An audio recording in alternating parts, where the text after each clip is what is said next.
Hi everyone, it's me, Beatty Kelly Sunflower.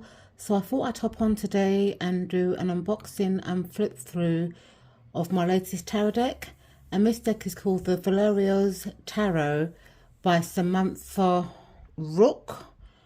Samantha Rook is also the creator of the Cosmic Cunt tarot deck, the Maccabee tarot deck, and the Rainbow Moon tarot, which are all published by Rockpool. However, they were also originally indie decks. And I also think that Samantha Rook is a pseudonym for Samantha West.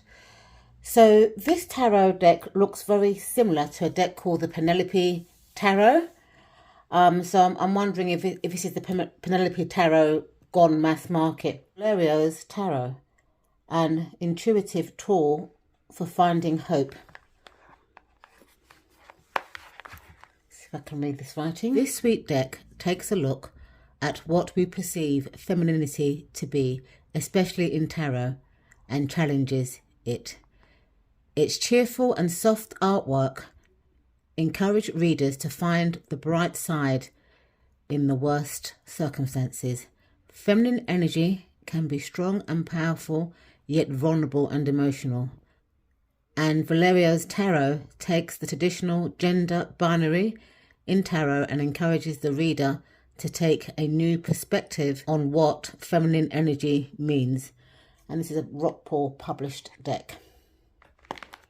So it's got that nice fun opening, gorgeous kind of like hot pink box with like a turquoise blue on the outside. So you get the guidebook or little white book.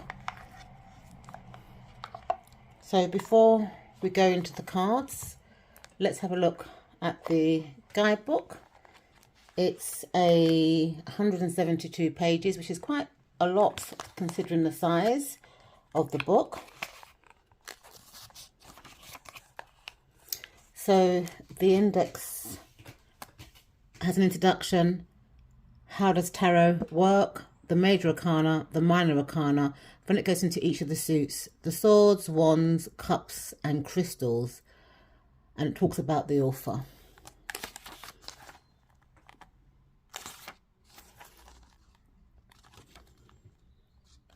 So it goes for the introduction. Consecrating your deck, tells you how to do that. Asking the tarot, a note on gender, and it gives you the spread. So it's got a 1 card spread, a 3 card spread. It talks about the structure of tarot. Then it goes into the major arcana. The major arcana is all of the big lessons that tarot has to teach us and is the overreaching themes we find in our lives. When a major arcana card shows up in your reading, it's a big message that should be taken to heart.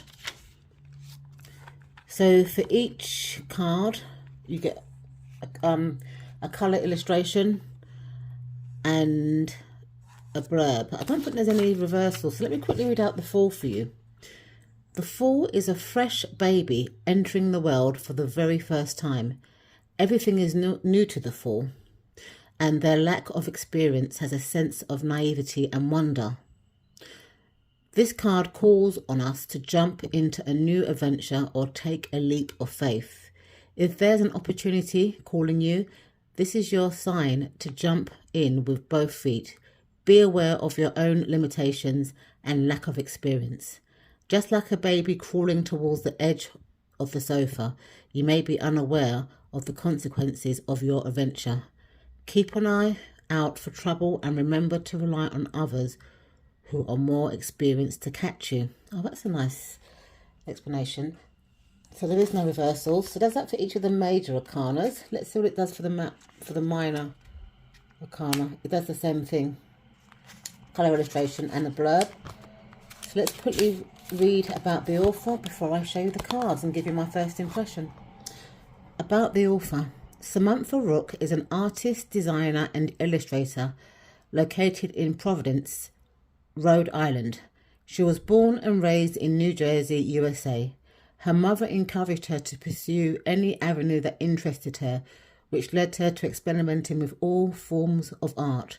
She was gifted her first tarot deck when she was 15, and her journey as a witch grew from there. Her artwork became interwoven with her spirituality. As she got older, she received a master's degree in interior architecture, but as always felt called back to more free form of artwork. She specializes in tarot decks creations and occult-inspired artwork. And then it gives you her website, which is www.samrookart.com. Okay, so let's have a look at the cards. Look at that lovely pink edging. Let's take off the plastic covering.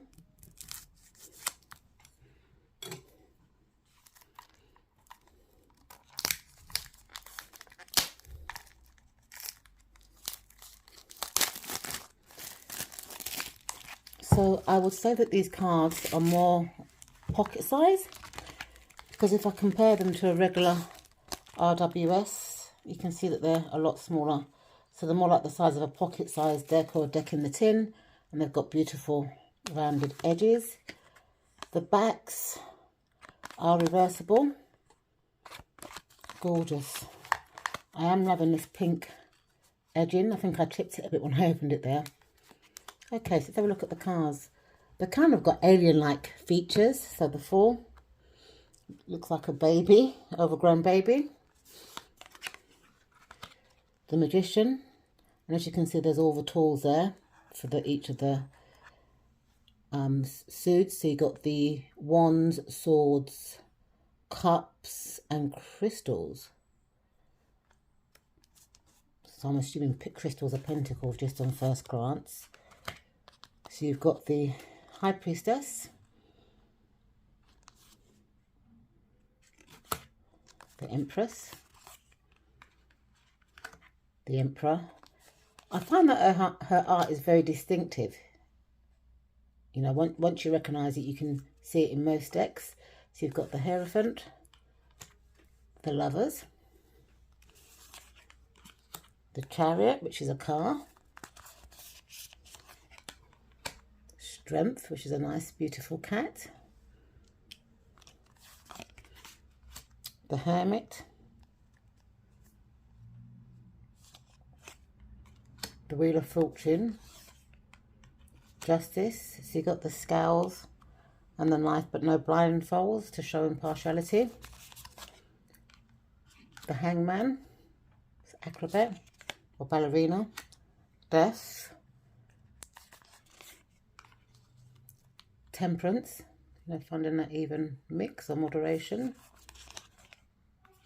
The Devil, looks very Capricorn-like. The Tower, the Star, the Moon, the Sun. I love the Sun card. It's got very big features, big lips, big nose, beautiful. Judgment, and the World. So this is the Suit of Swords. You've got the Ace of Swords, which is the knife. Two of Swords, it's kind of Rider-Waite inspired. Three of Swords, look at all the blood dripping out of that for the pain. Four of Swords, this archetype looks like she's sleeping or needs a bit of a rest. Five of Swords.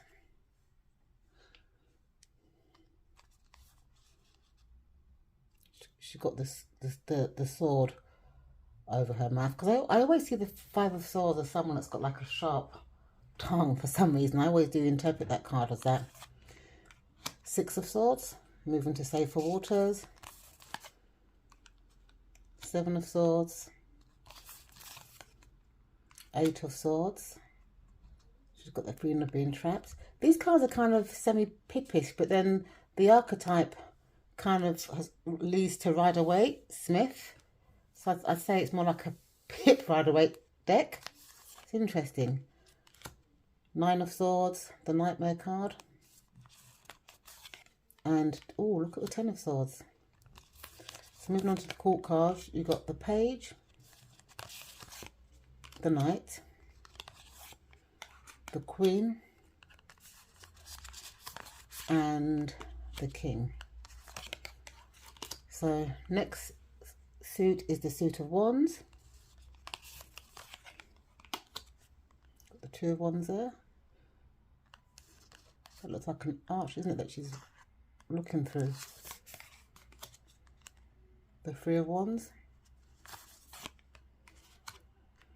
The 4 of Wands. These ones are quite pippish. 5 of Wands.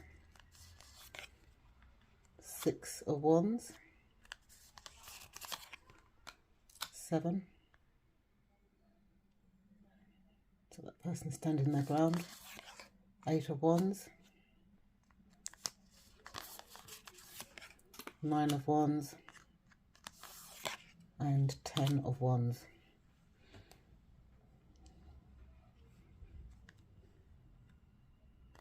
This card looks like she's found a kind of like way to kind of make the burden less burdensome.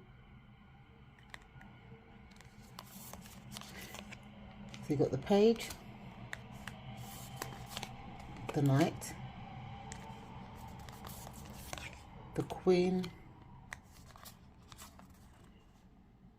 I like that card, and the King. So next suit is the suit of Cups, 2 of Cups, 3 of Cups, it's like they're full of wine, 4 of Cups, 5 of Cups. Again, very Rider-Waite-Smith. She's focusing on the present and not looking behind to see what's there. 6 of Cups. Those beautiful choices in the 7 of Cups. 8 of Cups. I love the headscarf, very nice. 9 of Cups and 10 of Cups. Family. So you've got the Page, the Knight,